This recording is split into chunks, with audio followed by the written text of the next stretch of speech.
The first time since the day of his verdict. Now, Sean Combs ended up being convicted of 2 charges. Those were transportation for the purpose of charges. He was let off on the more severe charges of trafficking and racketeering conspiracy. Imagine a world where power isn't just about money or fame. It's about control, coercion, and the ability to turn human beings into props in your own twisted fantasy.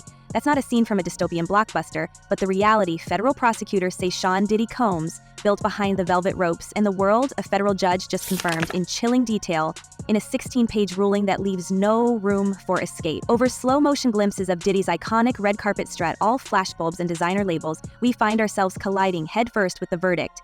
U.S. District Judge Aaron, not content to simply deny a request for a new trial, unloaded a legal nuke on Diddy's defense, calling his conduct 101. Let's not kid ourselves. Judges aren't in the habit of eviscerating a high-profile defendant's arguments just for sport. This was a systematic takedown, line by line, stripping every excuse to the bone and holding it up to the courtroom lights like forensic evidence. All right, Sean Diddy Combs back in court today in an effort to have his guilty verdict thrown out. Combs is facing sentencing next month for his conviction on. For Diddy, the stakes are light years past a slap on the wrist. He isn't just staring down a potential double-digit prison stretch. He's facing a judge who has left breadcrumbs in his ruling for every appeals court to see. This is a conviction built for the long haul, weatherproof for every legal hailstorm. Judge Arones' words are direct, almost surgical. The government proved its case many times over. We can practically hear the thud as each argument from Diddy's team is batted aside, their claims labeled wholly inaccurate.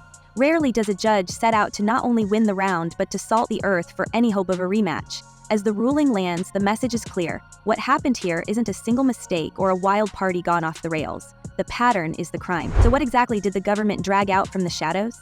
Enter the grotesque heart of the case, the so-called freakoffs. Forget the sanitized euphemisms and after-hours whispers. Prosecutors called them elaborate and produced performances. Spectacles where control wasn't just exerted, it was engineered. The evidence is as lurid as it is methodical. After raids on Diddy's homes, authorities carted off a small warehouse's worth of freakoff essentials, over 1,000 bottles of baby oil, and various lubricants. The message wasn't subtle. These weren't the spoils of a wild bachelor weekend. This was inventory, the raw material for a well-rehearsed enterprise. Trial testimony zoomed in on the logistics, and the result is clinical, almost chilling. Personal assistants on the stand recounted how their job descriptions mutated overnight, from booking flights for platinum-selling artists to booking flights for the talent at these marathon gatherings.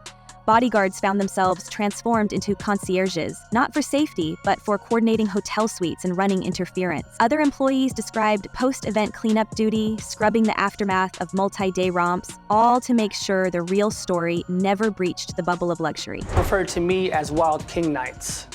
And what a Wild King Night was when him and a guest would go to a hotel room or be at his home, his bedroom, and they would have intimate gatherings. I would have to go and prep that hotel room, which consisted of baby oil, astroglide. And here's where the story swerves from sensational headline to disturbing machinery. It's not just that these events happened, it's the precision. Insiders, speaking under cover of anonymity, claimed Diddy's inner circle ran like a Fortune 500 firm with a dark mission statement, where loyalty didn't just mean keeping your mouth shut, it meant survival. If there was a secret handshake, it was signed ND as in reinforced with a knowledge that if you talked, you lost everything. To outside eyes, this was a revolving door of celebrity and temptation. To those inside, it was a closed circuit, a system as airtight as any mob family. Of course, Diddy's label hasn't commented on these claims, but the patterns are impossible to ignore, especially when federal agents follow the money and the schedules. They needed to show that there was an agreement, that the organization knew what it was doing, that it was an enterprise, not in law, but in fact, that people understood the object of the enterprise, which was to promote Sean Combs and his brands and sort of fulfill any deviant desires he may have had, and then to cover up any crimes committed over the course of fulfilling those desires. As the trial unfolded, the prosecution's story grew teeth. It wasn't just about what Diddy did, but how he did it and with whom. Witnesses detailed how these gatherings weren't isolated lapses in judgment, they were recurring, choreographed, and staffed. One former assistant, under oath, explained that booking flights for company was as regular as refilling the fridge with sparkling water. The machine required maintenance, and everyone had a part to play. The supply list from the raids reads like a fever dream. 1,000 bottles, a pharmacy's worth of enhancements, and enough receipts to start a paper trail straight to a federal indictment. In court, it was clear this was business, not pleasure. The government essentially said that Sean Combs led a criminal enterprise for his desires, that he tried to cover up crimes, that he was the leader of this criminal enterprise, and that he committed at least two that they believe of these elements that are part of the racketeering conspiracy. The judge seized on all of it. In his 16-page demolition of the defense's appeal, he didn't just question Diddy's arguments, he burned them for warmth. Calling out the defense's efforts to minimize the freakoffs as personal lifestyle choices, the judge wrote that such claims were wholly inaccurate, and more damningly, that the jury had seen through the smoke and mirrors. Even though Diddy walked on the racketeering and trafficking counts, the ruling makes it plain, those acquittals don't wipe the slate clean. The freakoffs and everything orbiting them are now inked into the official record as evidence of something deeper. Criminal intent woven into the fabric of his daily life. How many people came through his orbit? How many people could this have happened to? And how did he get away with it for so long? The psychological twist hits hardest here. The judge didn't just see a stack of criminal charges. He saw a lifestyle, a curated persona now stripped of its Instagram filters. And once that's exposed in a federal courtroom, it doesn't simply fade away with the next album drop. The reality of a judge who has already made up his mind about a defendant's pattern of behavior, that's a nightmare for any legal team. And a warning shot for everyone still hanging on to the edges of Diddy's fading empire. So if the court has all but declared Diddy's world a machine of exploitation, what's left for sentencing? What happens when a judge is already convinced this isn't just about crossing a legal line, but about living on the wrong side of it? And, maybe more ominously, what does it mean for the people who stood by, kept the books, held the cameras, booked the flights, cleaned up the evidence, and protected the man at the center of it all? As we watch Diddy's expression freeze in the courtroom, the stone-faced resignation of a man cornered by the truth and a judge who isn't buying the myth, the weight of the ruling settles over the room like a thundercloud, and for the first time, the loyal lieutenants and silent insiders must be wondering if the next knock on the door is coming for them. Tick tock, the clock is ticking on Diddy, because on Friday he finds out what his sentence is going to be, but today he found out what prosecutors would like that sentence to be, and it is vastly different from what his attorneys have suggested to the judge.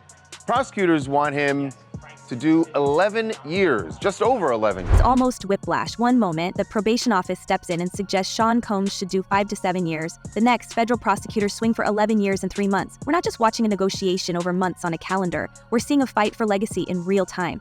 This is the kind of sentencing standoff that exposes what the system really thinks about the man in the dock. Is Diddy about to be labeled a calculating predator, someone whose every move was engineered for exploitation? Or will the court draw a line between vice and villain, chalk it up to bad choices, and let him out in time for a reunion tour? For all the procedural theater, there's an ugly truth to the math. Diddy's prison time is now shorthand for how the law measures the weight of what he's done and who he is. And I think when it came to, it's not just the more serious charges, but it's the more complex charges, where the jury, in order to, for instance, find guilt on the racketeering charge, was going to have to find not just that Sean Combs had kicked his girlfriend, had beat people up, had engaged in truly abhorrent behavior, but that he ran a criminal. We're told judges are impartial, but anyone following Judge Aaron's career can see the pattern. This is a jurist with a reputation for going hard when federal prosecutors show their teeth. The prosecution is betting on it, playing the relevant conduct card for all it's worth.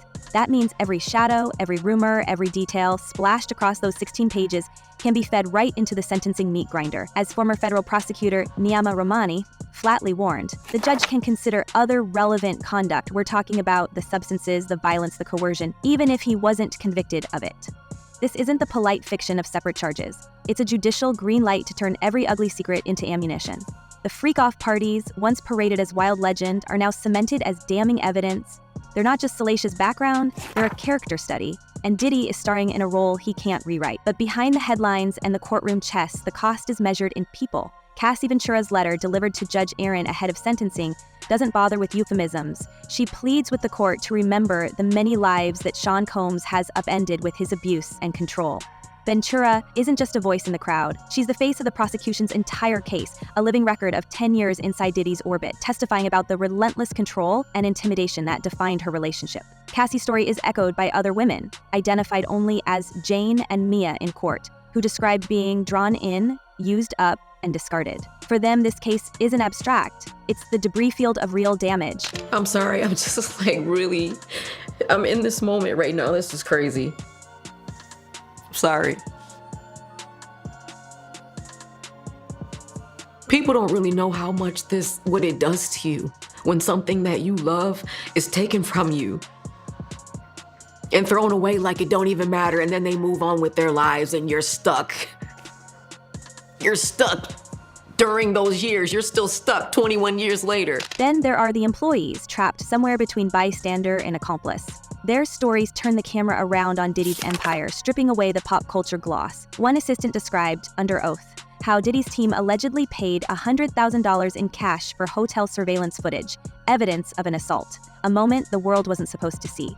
The testimony reads like a blueprint for institutional silence. Bodyguards keeping witnesses away, publicists scrubbing stories before they hit the blogs, staffers tasked with making sure the freakoff aftermath vanished by morning. Every witness peels back another layer of the system, revealing just how much effort went into hiding the truth. So he outlines allegations of battery, assault, violence, physical and psychological abuse, labor trafficking, he says. And a lot of what Deontay Nash says in this complaint mirrors testimony that we heard during that trial, both from Nash and from others, like Sean Combs' ex-girlfriend, Cassie Ventura, who was a key witness. With sentencing approaching, we find ourselves in the middle of a high-stakes balancing act. Defense lawyers have tried to paint Diddy as a flawed human, maybe a party addict, maybe a guy with too much money and too little impulse control, but certainly not a mastermind.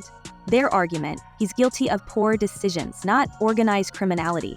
But as prosecutors line up evidence and survivors, the judge is left with a decision that reaches far beyond a single man. If Diddy walks with a light sentence, does it signal that celebrity still buys protection? If Judge Aaron lands on the heavy side, is it a message to every other mogul watching from the wings? If he gets 14 months, if the defense gets what they want, he'd essentially get out October 3rd because he's been in for a year, months. And you get 15% credit for time served. So he'd basically be out after the sentence, and then he'd be on supervised release. This is where the speculation goes into overdrive. A source with ties to the defense swears that panic has set in among Diddy's former lieutenants. According to one former manager, there's genuine fear that the sentence will trigger a wave of subpoenas as the government looks to flip lower-level insiders for bigger charges. The dominoes could start falling, they claim, and suddenly every assistant, every bodyguard, every PR fixer is scanning their inbox for a message from the U.S. Attorney's Office. The label hasn't addressed these rumors directly, but you can almost see the lawyers circling the wagons, preparing for a second act that could be even messier than the first. The big question is, does Judge Aaron want to stop at Diddy, or is this the opening shot of a full-on industry reckoning? Diddy's headline-making trial may be center stage, but in the wings, another drama is quietly unfolding. The slow unraveling of the empire that paid for the world's wildest parties, the entourages, and the secrecy that let so much slide.